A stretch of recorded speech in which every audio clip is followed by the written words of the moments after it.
नमस्कार, स्वागत है आप सभी का क्लास में। देखिए, अभी आज से हम लोग करंट अफेयर का एक ऐसा जबरदस्त सेशन स्टार्ट कर रहे हैं जिसमें आपको बहुत मजा भी आने वाला है और साथ में क्या है कि आपकी एग्जाम की बहुत जबरदस्त तैयारी होने वाली है। आप यूपीएससी पीसीएस का एग्जाम दे रहे हैं या फिर आरओ का एग्जाम दे रहे हैं, इनके लिए आपको यहाँ बहुत अच्छा कंटेंट मिलने वाला है, क्योंकि हम लोग पूरे एक साल का करंट अफेयर यहाँ पे रिवाइज करने वाले हैं। फिर आरओ को भी कवर किया जाएगा, यूपी पीसीएस को भी। तो करंट अफेयर है, यूपी पीसीएस में भी पूछा जाता है, आरओ में भी पूछा जाता है। तो आप ज़्यादा से ज़्यादा लोग क्लास को से जुड़ें और साथ में लोगों के पास साथ क्लास को शेयर करें, जिससे ज़्यादा से ज़्यादा लोग इस क्लास से जुड़ पाएँ। क्लास को लाइक करें, चैनल को सब्सक्राइब करें, बेल आइकन दबाना मत भूलें और ध्यान दीजिएगा, ये क्लास अब बंद नहीं होनी है। अब जब तक यूपी पीसीएस का और आरओ का एग्जाम नहीं हो जाता तब तक चलेगी। मेरा टारगेट क्या रहेगा कि हम लोग सितंबर से इस क्लास को जो है, मतलब सितंबर से जो करंट अफेयर का सेशन है वो करंट अफेयर सितंबर से स्टार्ट करेंगे, उल्टा चलेंगे। तो पहले सितंबर का, इसके बाद में इधर अगस्त का, फिर जुलाई का, इस तरह से करते हुए हम लोग जनवरी तक का पूरा करंट अफेयर रिवाइज करेंगे। करंट अफेयर एमसीक्यू के फॉर्म में होगा, बट डिटेल एक्सप्लेनेशन के साथ होगा, जिससे बहुत जबरदस्त रिवीजन आपका हो सके और इससे डेफिनेटली आपके सवाल फंसेंगे करंट अफेयर के। ठीक है, तो आइए हम लोग आगे बढ़ते हैं। और आगे बढ़ते हुए अभी मैं देखो हो जाता हूँ गायब, क्योंकि मैं आपको अभी सिर्फ पढ़िए, अभी मुझे मत देखिए, सिर्फ पढ़िए। तो एक साल का पूरा करंट अफेयर रिवाइज करने के लिए हम आपके साथ आगे बढ़ते हैं और बहुत ध्यान से इसको अब देखिए और आइए स्टार्ट करते हैं। देखिए, पहला सवाल आपके सामने क्या दिया हुआ है। निम्नलिखित कथनों पर विचार कीजिए। Consider the following statement. 2024 के मध्य प्रधानमंत्री नरेंद्र मोदी अमेरिका की यात्रा पर जाते हैं। दूसरा स्टेटमेंट है, प्रधानमंत्री नरेंद्र मोदी ने 2024 क्वाड लीडर्स शिखर सम्मेलन में भी भाग लिया। वहां कहने का मतलब है, जब प्रधानमंत्री नरेंद्र मोदी जी अमेरिका की यात्रा पर जाते हैं तो वहां पर वो 2024 के क्वाड लीडर शिखर सम्मेलन में भी भाग लेते हैं। आप बताइए, लेते हैं नहीं लेते हैं? और तीसरा स्टेटमेंट है कि ये चौथा क्वाड शिखर सम्मेलन था जिसका आयोजन 21 से 23 सितंबर 2024 के बीच अमेरिका में हुआ। अब आपको इसमें बताना है कौन सा कथन सही है। देखो, ये बात एकदम सही है कि जो क्वाड की यात्रा होती है, क्वाड सॉरी अमेरिका की यात्रा पर जब प्रधानमंत्री नरेंद्र मोदी जी जाते हैं और वो 21 से 23 सितंबर के बीच में जाते हैं और वहां पर वो क्वाड के शिखर सम्मेलन में भाग लेते हैं। साथ ही इसको मैं और कुछ आपको बताऊंगा इसके बारे में, जो आपके लिए बहुत ज्यादा इंपॉर्टेंट है। तो इसमें अगर संबंधित सवाल के बारे में मैं बात करूंगा तो इसमें ये ध्यान रखिएगा कि इसमें तीनों कथन इसके सही हैं। फर्स्ट भी सही है, सेकंड भी सही है, थर्ड भी सही है। लेकिन इसके बारे में कुछ चीजें आप याद रखिएगा कि ये यात्रा पर कब गए हैं। अमेरिका की यात्रा पर पहली चीज 21 से 23 सितंबर 2024 को, एक तो आपको पॉइंट आपको ये याद रखना है। दूसरा आपको याद ये रखना है कि यहाँ पर ये फोर्थ क्वाड शिखर सम्मेलन था, चौथा क्वाड शिखर सम्मेलन था। ठीक है, अगर मान लेते हैं आपसे एग्जाम में कहीं पूछ लिया जाए कि ये तीसरा था या पांचवा था, तो इसको याद रखिएगा कि चौथा क्वाड सम्मेलन में क्या करते हैं, भाग लेते हैं। वहां पर भाग लेने का मतलब ये मत समझिएगा भाग लेते हैं, मतलब पार्टिसिपेट करते हैं। ठीक है, और साथ ही एक और यहाँ पर महत्वपूर्ण काम इनके द्वारा किया जाता है कि यूनाइटेड नेशन जनरल असेंबली को क्या करते हैं, ये वहां पर संबोधित करते हैं। इसको भी ध्यान रखिएगा, अगर आपके सामने स्टेटमेंट बनाकर आजकल आयोग बहुत देता है। और साथ ही यूनाइटेड नेशन जनरल असेंबली में ही जो समिट ऑफ द फ्यूचर है यूएनजीए में, यहीं पर समिट ऑफ द फ्यूचर को भी संबोधित करते हैं। ठीक है, समिट ऑफ द फ्यूचर, इसको भी ये संबोधित करते हैं। तो इसको बहुत अच्छे से ध्यान रखिएगा। इसके बारे में कुछ चीजें जो आपको मैं बता रहा हूं, ये आपके एग्जाम के लिए बहुत इंपॉर्टेंट है। और साथ ही जानते हो इसमें एक महत्वपूर्ण काम होता है। महत्वपूर्ण काम क्या होता है, लगभग में 297 बहुत ध्यान से समझिएगा, हमारे जो प्राचीन पुरावशेष हैं, जो हमारे पास एंशियंट इंडिया की जो चीजें हैं कुछ, जैसे मतलब लकड़ी की बनी हुई, हाथी के दांत की बनी हुई, बलुआ मिट्टी की बनी हुई, ये सब चीजें 297 ऐसी जो है पुरानी वस्तुएं, ठीक है, पुराने समय की। ठीक है, बहुत ध्यान से समझिएगा, यह हम कहें प्राचीन अवशेष, पूरा अवशेष जिनको हम कहेंगे, इन पूरा अवशेषों को अमेरिका में क्या किया जाता है, प्राइम मिनिस्टर को लौटाया जाता है, मतलब वापस लौटाया जाता है। क्योंकि ये सारी चीजें क्या होती थी, तस्करी करके अमेरिका ले जाई गई थी, तो इन सभी को लौटाया जाता है। अभी जो लौटाई गई हैं इसमें से ध्यान देना, इसमें जो वस्तुएं हैं ये 4000 से लेके 4000 वर्ष पुरानी तक हैं। ऐसा नहीं कि सभी इतनी पुरानी है। जैसे अगर मैं बात करता हूं आपसे कि 2000 बीसी, ठीक है, 2000 बीसी बिफोर कॉमन एरा से लेकर और इधर लगभग में 1900 सी 1900 शताब्दी तक की वस्तुएं जो है आपकी लौटाई गई है। अब लौटाई जाने वाली वस्तुओं में ये देखो, ये बहुत इंपॉर्टेंट चीज है, क्योंकि इसको बहुत ध्यान से समझिएगा कि वहां पे क्या क्या हुआ है, क्योंकि कुछ भी आपसे स्टेटमेंट बना के आपके सामने ले आ सकता है, दे सकता है। इसको बहुत अच्छे से ध्यान दीजिएगा। इसमें कौन कौन सी हैं? पहली चीज, कुछ टेराकोटा की मूर्तियां हैं या मतलब कलाकृतियां हैं टेराकोटा की। टेराकोटा आप लोग हिस्ट्री में पढ़ते ही होंगे। तो टेराकोटा की कुछ कलाकृतियां हैं, कुछ पत्थर की हैं, ठीक है, कुछ आपके मेटल की बनी हुई जैसे धातु की बनी हुई वस्तुएं हैं इस तरह की, और कुछ क्या है, हाथी के दांत की बनी हुई, हाथी के दांत। यही नहीं, अभी और भी चीजें मैं आपको बता रहा हूं, उसको ध्यान रखिएगा बहुत अच्छा। 10वीं से 11वीं मतलब 10th से लेके 11th सेंचुरी तक के बीच की, ठीक है, ये बहुत इंपॉर्टेंट आपके लिए है, इसको ध्यान रखिएगा। कुछ भी आपसे पूछ लिया जाता है। बलुआ मिट्टी से बनी एक अप्सरा की मूर्ति, अप्सरा वही जो आपके सपने में आती है, बलुआ मिट्टी से बनी हुई अप्सरा की मूर्ति। देखो इसको ध्यान रखना, आयोग कहीं एक क्वेश्चन बना के पूछ लिया ना कि बलुआ मिट्टी से बनी हुई कोई वस्तु, कोई दूसरा नाम चेंज कर दिया, ठीक है, कुछ मान लेते हैं शिव की मूर्ति बोल दी, कुछ भी बोल दिया, तो आप ध्यान रखिएगा मिट्टी से बनी अप्सरा की मूर्ति भी इसमें शामिल थी। वो 10वीं से 11वीं शताब्दी के बीच की है, क्योंकि 19वीं शताब्दी तक 20वीं शताब्दी तक का पूरा जो है बहुत कुछ उसमें शामिल किया गया था। और साथ ही एक और इम्पोर्टेंट चीज कि 15th से 16th सेंचुरी के बीच की जैन तीर्थंकर की मूर्ति, ठीक है, जैन जैन तीर्थंकर की कांस्य की प्रतिमा, ये भी वापस की गई। ये भी तस्करी करके वहां पे ले गई थी, ले जाया गया था। कांस्य की प्रतिमा ये भी उनको वापस की गई। देखो ये इंपॉर्टेंट है, आप इसको हल्के में मत लीजिएगा, ये डेफिनेटली बहुत इंपॉर्टेंट है। और साथ ही एक और है, 17वीं से 18वीं शताब्दी के बीच में भगवान गणेश की मूर्ति, ठीक है, भगवान गणेश की मूर्ति ध्यान रखना, कांस्य प्रतिमा है, ये भी ब्रॉन्ज की कांस्य प्रतिमा, ये भी लौटाई गई। ये सब कुछ चीजें हैं जो 297 जो वस्तुएं लौटाई गई हैं उनमें शामिल हैं। साथ ही अगर मैं बात करूंगा तो भगवान बुद्ध की एक प्रतिमा है जो कब की है, 15वीं से 16वीं शताब्दी के बीच में सेंचुरी की भगवान बुद्ध की प्रतिमा है। ये बलुआ मिट्टी से बनी है, इसको ध्यान देना। अब इसको मान लेते हैं कहीं आपसे एक बार दे दिया जाए कि कांच की बनी हुई, कांच की बनी हुई भगवान बुद्ध की प्रतिमा, तो आप फंस जाओगे। बलुआ मिट्टी से बनी हुई, ये ध्यान रखिएगा इतनी चीजें। अब इस तरह से बहुत सारी चीजें इनको लौटाएगी भारत में, ठीक है, लौटाएगी, ध्यान रखना। अब आइए नेक्स्ट सवाल पे आते हैं, इसको एक बार देख लीजिएगा आप लोग कि भाई पहली चीज, यात्रा पर 21 से 23 सितंबर 2024 को जाते हैं। दूसरा, वहां पर जो फोर्थ क्वाड शिखर सम्मेलन होता है वहां पर पार्टिसिपेट करते हैं। यूएनजीए को भी संबोधित करते हैं, समिट ऑफ फ्यूचर को भी संबोधित करते हैं। 297 पुराने पुरावशेषों को लौट, मतलब पुराने और पुरावशेष दोनों नहीं लिख सकते इसलिए इसको काट रहे हैं। 297 पुरावशेषों को पीएम को लौटाया जाता है। 4000 वर्ष पुरानी वस्तुएं उसमें थी, जिसमें 2000 से लेके 1900 सी तक, 2000 बीसी से लेके, जिसमें टेराकोटा, पत्थर, धातु, हाथी के दांत, कांस्य, ठीक है, कांस्य, इन सभी की प्रतिमाएं और वस्तुएं शामिल थी। जिसमें अगर बात करें 10वीं से 11वीं सेंचुरी के बीच बलुआ मिट्टी से बनी हुई एक अप्सरा की मूर्ति है। 15वीं और 16वीं शताब्दी के बीच जैन तीर्थंकर की कांस्य प्रतिमा और साथ में भगवान बुद्ध की बलुआ मिट्टी की प्रतिमा है। और 17वीं से 18वीं शताब्दी के बीच की भगवान गणेश की प्रतिमा है जो कांस्य प्रतिमा है। इतनी ये चीजें उसमें मुख्य मुख्य चीजें शामिल है। अब आइए नेक्स्ट देखिए आप, ये भी आपके लिए बहुत इंपॉर्टेंट सवाल है। थर्ड वर्ल्ड फूड इंडिया 2024 के बारे में आपको सत्य कथन बताना है। Consider the true statement about the third world food India 2024।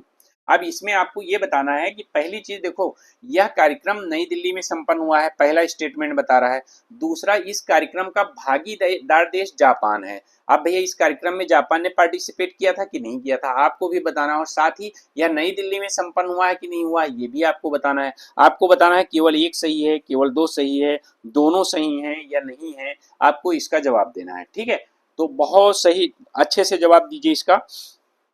देखो अगर मैं बात करता हूँ थर्ड वर्ल्ड फूड इंडिया 2024 को, पहले हम यहाँ पे देख लेते हैं एक बार। थर्ड वर्ल्ड फूड इंडिया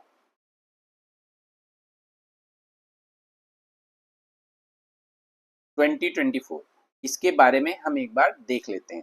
कुछ इंपॉर्टेंट फैक्ट देख लेते हैं कि जो ये लगता है कि आपसे एग्जाम में पूछे जा सकते हैं, उनको मैं पूरा फोकस आपका यूपीपीसीएस और आरओ पर रहने वाला है, इसको ध्यान दीजिएगा। पहली चीज जो है, अगर मैं आपसे बात करता हूं इसमें, तो इसका जो आयोजन किया गया है वो 1922 सितंबर, अगर मैं आयोजन की बात करता हूं तो 19 से 22 सितंबर को 2024 के बीच किया गया है। ठीक है, कहाँ किया गया है, स्थल की अगर मैं आपसे बात करूं तो ये स्थल भारत मंडपम में हुआ है। भारत मंडपम इतना चर्चित रह चुका है कि आप सभी जानते हैं कि ये न्यू दिल्ली में है। भारत मंडपम, नई दिल्ली, यहाँ पर इसका आयोजन किया गया है। ठीक है, अब इसमें बेसिकली उद्देश्य क्या था इसका, ये भी आपके लिए जानना जरूरी है। उद्देश्य ये था कि जो फूड प्रोसेसिंग है, जिसको हम हिंदी में खाद्य प्रसंस्करण कहते हैं, ठीक है, इसमें क्या करना है, टेक्नोलॉजी का समावेशन, मतलब तकनीकी को सम्मिलित करना, तकनीकी को या टेक्नोलॉजी को सम्मिलित करना, समावेश करना, समावेशन करना, ये इसका उद्देश्य था, ये ध्यान रखिएगा। ठीक है, और साथ ही अगर मैं बात करूं, इसका जो आयोजन करता था, मतलब किसके द्वारा किया गया, तो इसको आयोजित करने वाला ऑर्गेनाइजेशन कौन था आपका, वही जो खाद्य प्रसंस्करण उद्योग मंत्रालय, ministry of food processing and industry. ठीक है, ये ध्यान रखिएगा, पता चले कुछ और, कभी कभी मिनिस्ट्री का भी आपसे पूछ लिया जाता है। ठीक है, खाद्य प्रसंस्करण एवं उद्योग मंत्रालय, इसके तत्वाधान में इसको आयोजित किया गया। ये सब कुछ फैक्ट हैं जो आपके लिए इंपॉर्टेंट है, इसलिए आपको बता दे रहा हूँ। देखो कभी कभी विषय पूछ लिया जाता है, मतलब इसकी थीम क्या थी ये भी आप याद रखिएगा, थीम पूछ लिया जाता है। थीम हमेशा इंग्लिश में याद किया करिए। ठीक है, ध्यान देना, प्रोसेसिंग फॉर प्रॉस्पेरिटी, इसकी थीम थी प्रोसेसिंग, प्रोसेसिंग फॉर प्रॉस्पेरिटी। ठीक है, प्रोसेसिंग फॉर प्रॉस्पेरिटी, ध्यान रखना, ये इसकी थीम हो गई।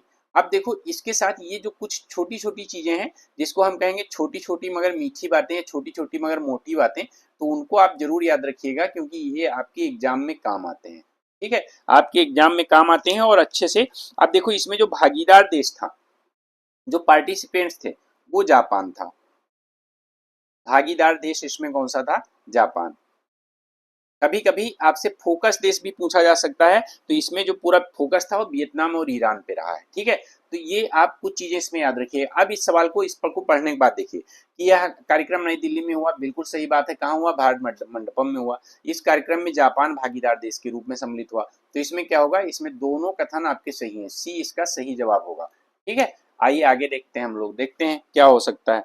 देखो ये पहले भी मैं आपसे बहुत अच्छे से आपको पढ़ा चुका हूँ इस बारे में, इसलिए इसमें आपको ज़्यादा कन्फ्यूजन होने की ज़रूरत नहीं, कन्फ्यूज होने की, क्योंकि मैंने इस पर पूरा क्लास बनाई, पूरा एक वीडियो बना के आपको दिया है कि वन नेशन वन इलेक्शन से संबंधित, जो इसी चैनल पे पढ़ा है, आप जाके उसको देख सकते हैं, बहुत डिटेल में मैंने कराया है।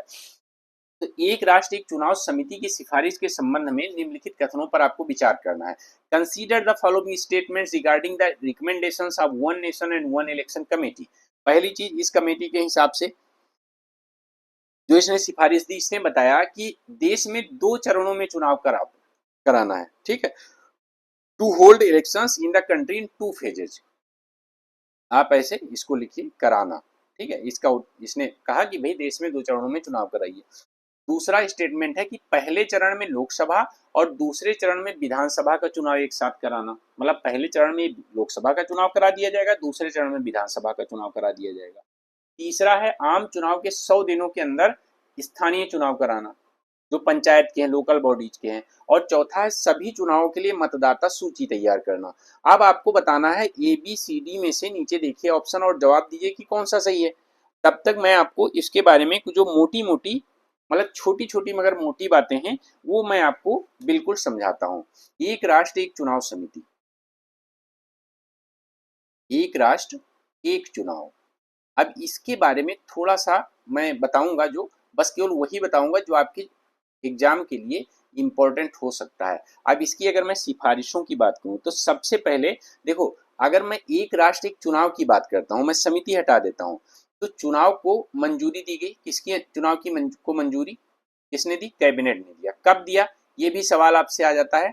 मंत्रिमंडल ने, जो केंद्रीय मंत्रिमंडल है, केंद्रीय मंत्रिमंडल द्वारा मंजूरी दी गई, तभी से ज्यादा चर्चा में आ गया। ठीक है, कब दिया गया मंजूरी, कोई बताएगा इसके बारे में? 18 सितंबर 2024। अभी हम लोग चूंकि सितंबर से स्टार्ट किए ना, तो अब पीछे की तरफ चलेंगे हम करंट अफेयर पढ़ते पढ़ते, जिससे एक साल का पूरा करंट अफेयर हम पढ़ा आपसे बता सके। ठीक है, तो जो समिति ने सिफारिश दी थी, अगर मैं सिफारिशों की बात करता हूं तो सिफारिश क्या थी? अब हम सिफारिशों पे आ जाते हैं।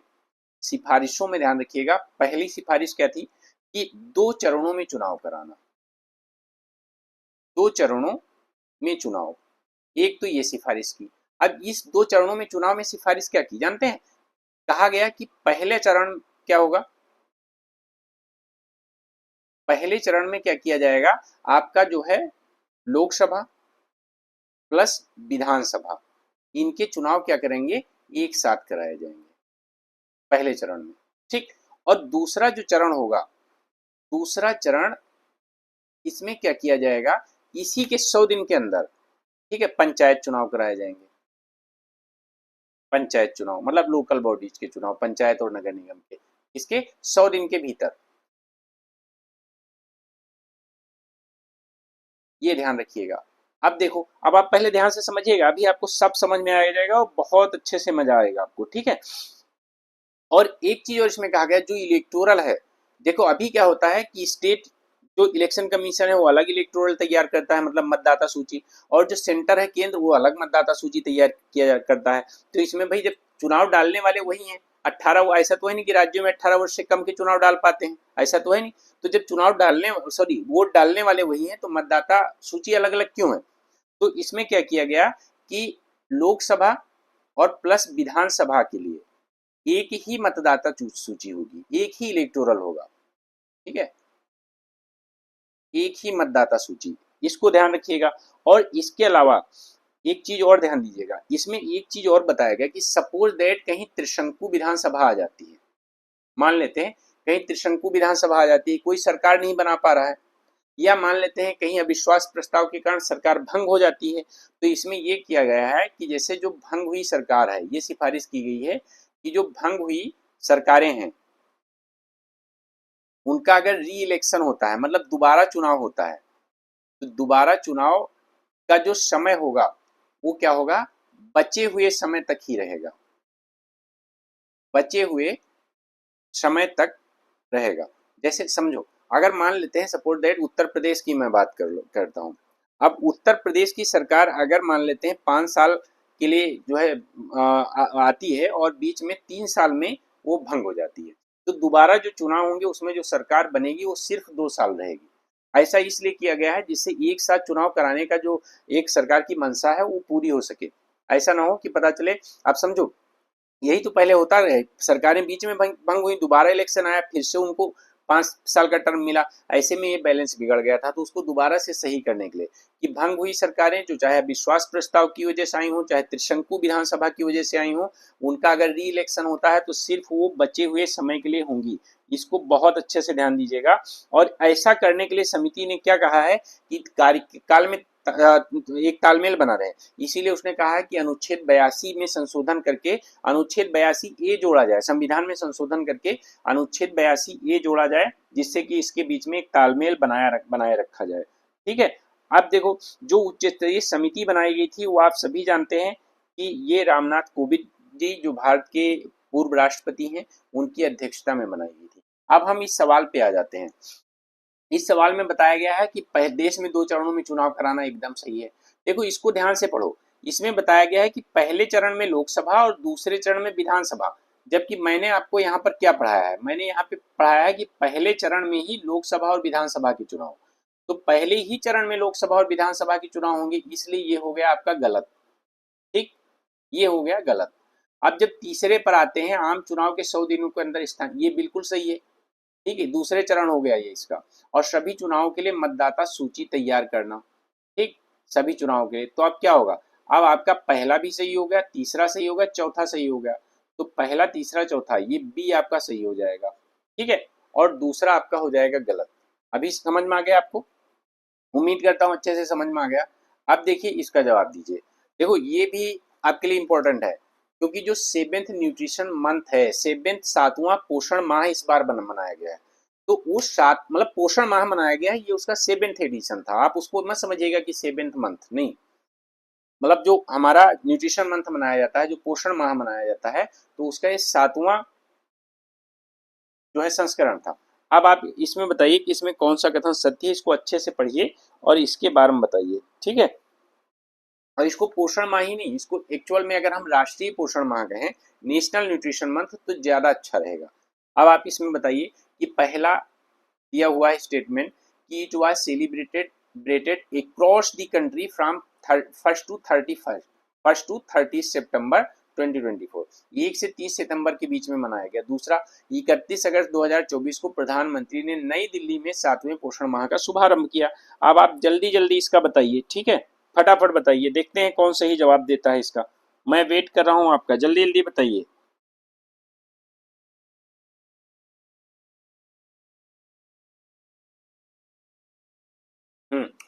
चलो इसको बताइए, तब तक हम लोग देख लेते हैं।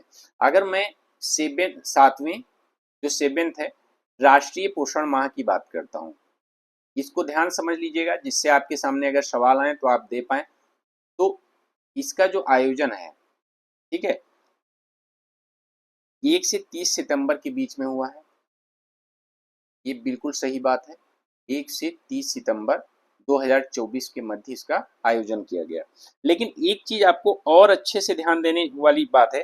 पहली चीज, जो इसका उद्घाटन किया, ठीक है, अगर मैं इसके उद्घाटन की बात करता हूँ, तो इसका उद्घाटन प्रधानमंत्री नरेंद्र मोदी जी ने नहीं किया है, बल्कि महिला एवं बाल विकास मंत्री, महिला एवं बाल विकास मंत्री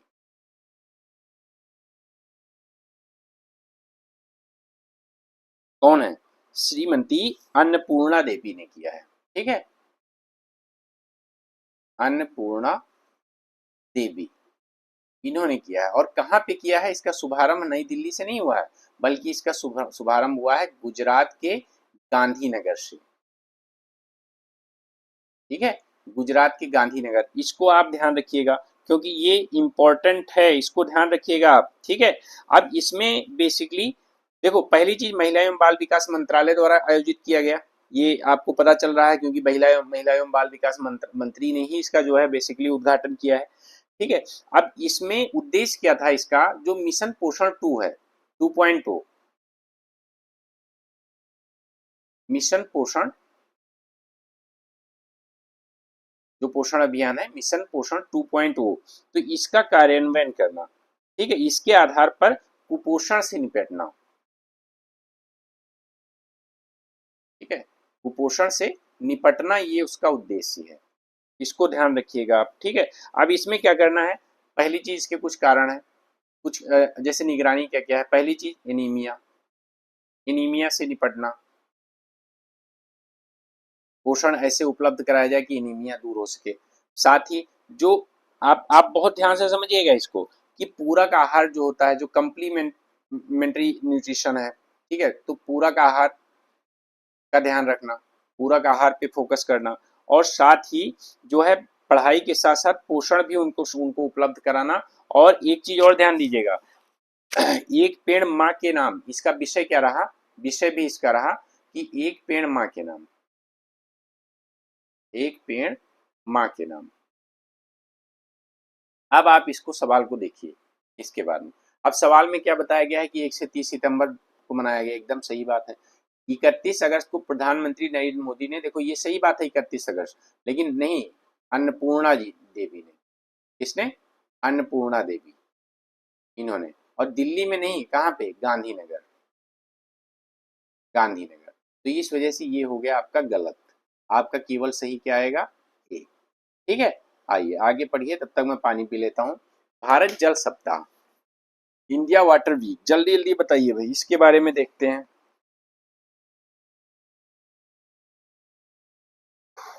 बताइए, पढ़िए सवाल, जवाब दीजिए।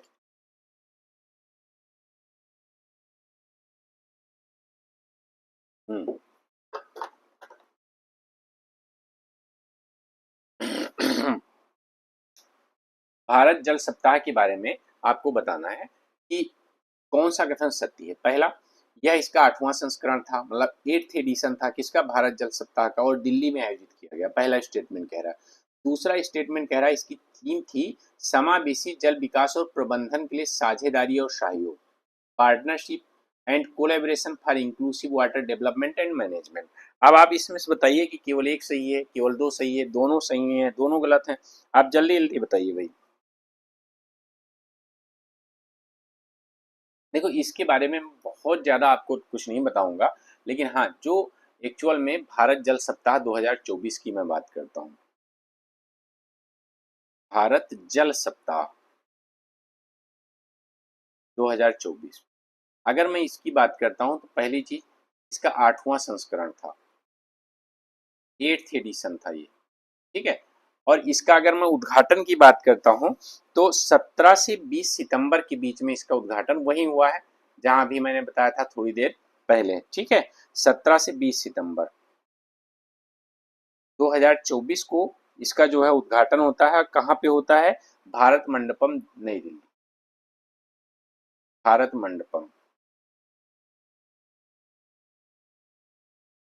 नई दिल्ली में इसका उद्घाटन होता है। और साथ में इसका उद्घाटन करता कौन है? इसका उद्घाटन करते हैं राष्ट्रपति द्रौपदी मुर्मू।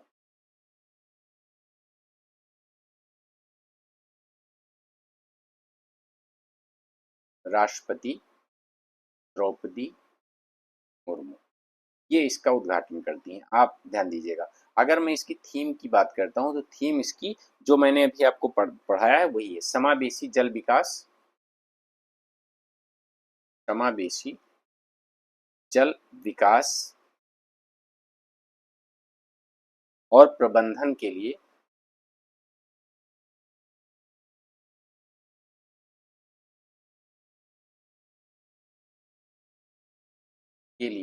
साझेदारी एवं सहयोग,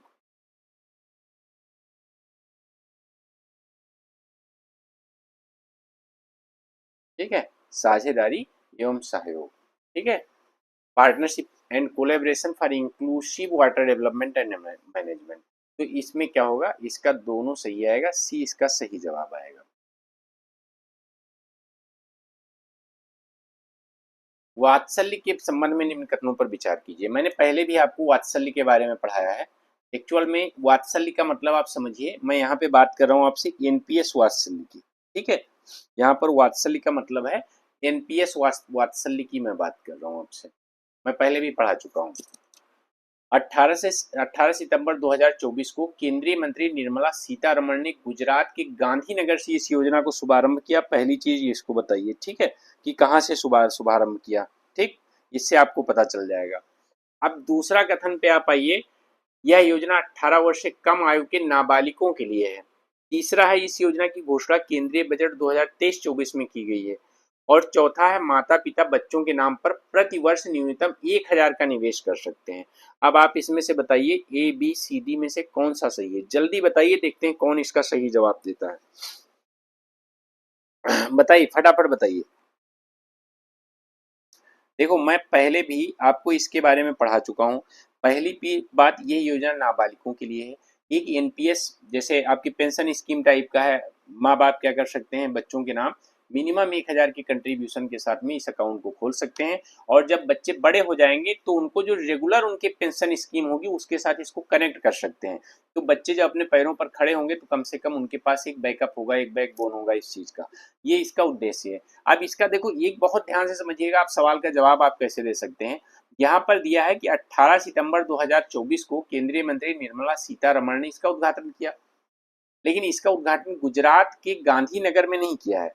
इसका उद्घाटन कहाँ से किया गया है? इसका उद्घाटन किया गया है नई दिल्ली से। नई दिल्ली से इसका उद्घाटन हुआ है।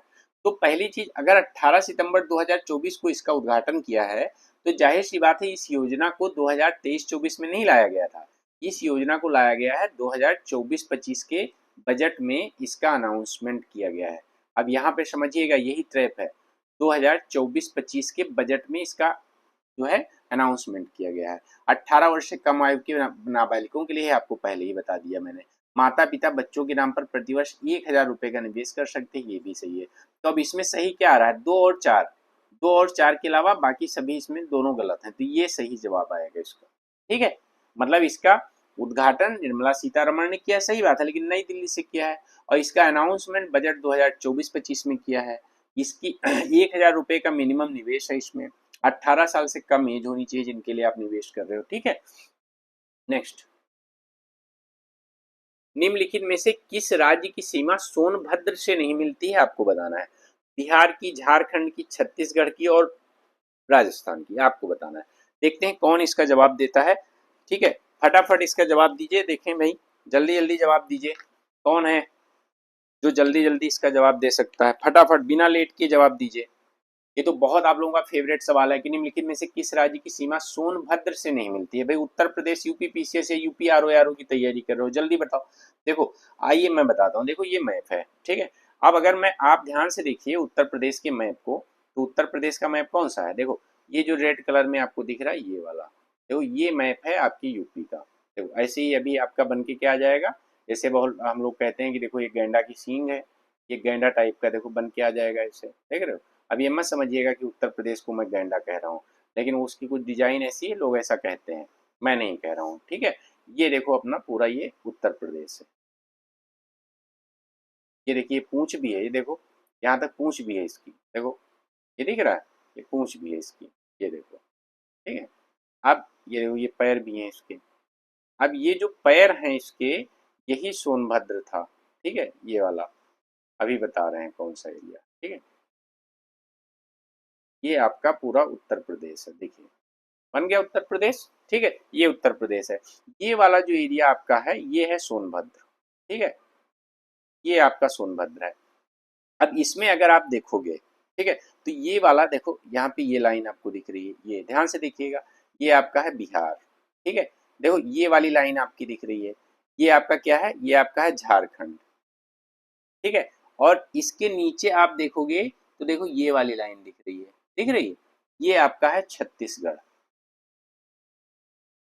छत्तीसगढ़। और ये पूरा एरिया यहाँ से यहाँ तक ध्यान देना, ये आपका है मध्य प्रदेश। ठीक है, ये आपका एमपी है। अब आप ध्यान से समझिए कि मतलब सोनभद्र की सीमा किससे मिलती है, बिहार, झारखंड, छत्तीसगढ़ और मध्य प्रदेश से, तीन चार, इन चार राज्यों से ही मिलती है।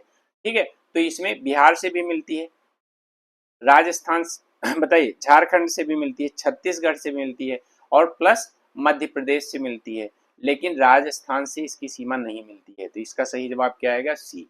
ठीक, आइए नेक्स्ट, उत्तर प्रदेश का सर्वाधिक मक्का उत्पादक करने वाला जिला कौन सा है, which is the highest maize producing district of Uttar Pradesh. फटाफट इसको बताइए, देखते हैं कौन जवाब दे पाता है, जल्दी जल्दी जवाब दीजिए। मक्का उत्पादन, देखो उत्तर प्रदेश में अगर मैं मक्का उत्पादन की बात करूं तो सबसे ज्यादा मक्का उत्पादन, कुछ मैं मतलब अगर मैं बात करता हूं आपसे कुछ ब्लॉकों में बात करूं, ठीक है, तो कुछ ब्लॉक की अगर मैं बात करूं तो उत्तर प्रदेश में जैसे रिसिया, ठीक है, रिसिया ब्लॉक हो गया, बेल्हा, ठीक है, कैसरगंज, जरवल,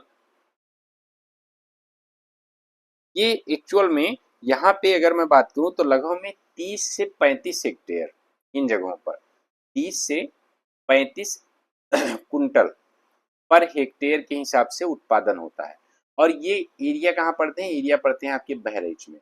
तो उत्तर प्रदेश का सबसे ज्यादा मक्का उत्पादक जिला कौन सा है, बहराइच है। अगर बहराइच में भी पूछा जाए तो ये रेसिया, बेलाहा, कैसरगंज, जरवल, यहाँ पे इन सब जगहों पर। ठीक है, तो आप बहुत अच्छे से इसको ध्यान रखिएगा।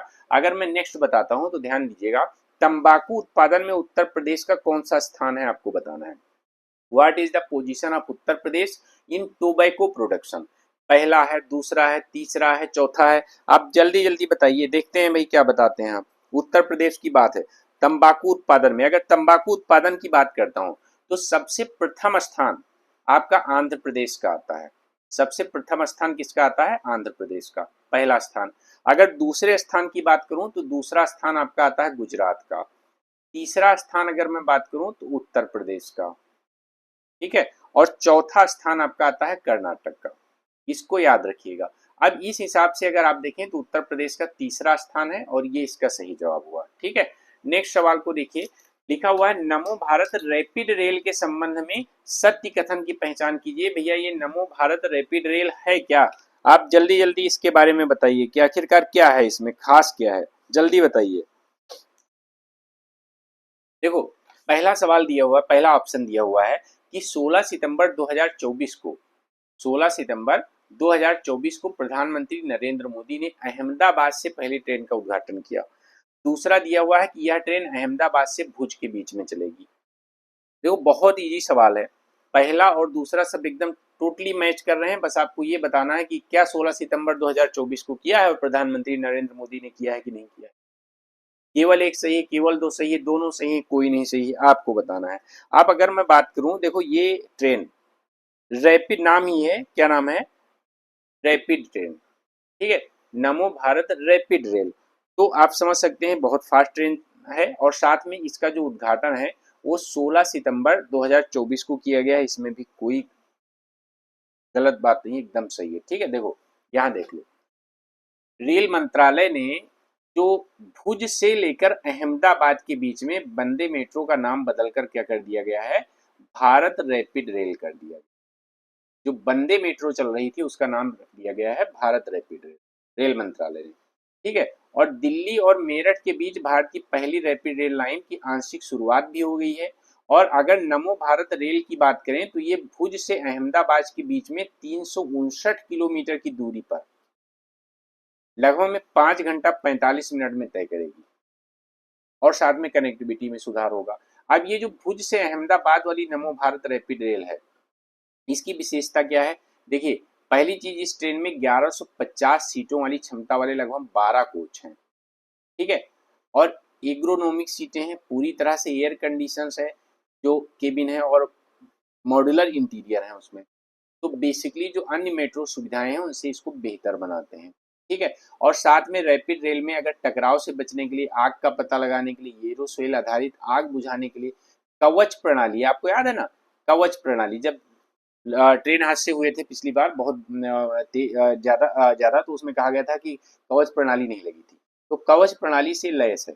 तो अहमदाबाद और भुज के बीच में जो ये चलेगी, तो ये रेल लगभग सुबह 5 बजे रवाना होगी, 5 घंटा 45 मिनट में लगभग में सफर करके, और ये 10:50 पे अहमदाबाद पहुंचे। इस तरह से आप अगर देखिए तो इसमें क्या सही है? इसमें देखो ये भी सही है, ये भी सही है, दोनों सही है, इसका जवाब सी आएगा।